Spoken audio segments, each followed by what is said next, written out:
In Program Monitor, you can zoom in or out by scrolling the mouse wheel, but you cannot fit it to a screen with just one click or button. There's a hidden trick to do that. By the way, you can also zoom in or zoom out from here, and if you click and hold the mouse wheel, then you can move around the screen. Also, pressing H brings the hand tool. Anyway, let's talk about the trick. I want this fit option to be applied with just one button. For that, go to Edit and select Keyboard Shortcuts.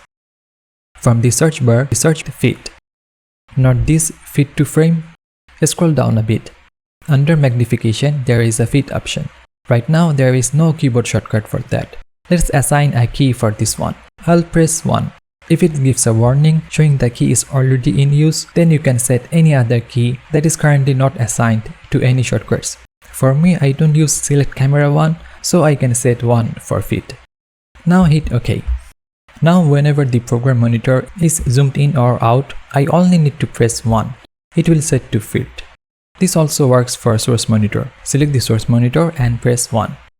A small trick, but it will save a lot of time since we frequently need to zoom in or zoom out. Like, share and subscribe for more tricks and tips. Thanks for watching.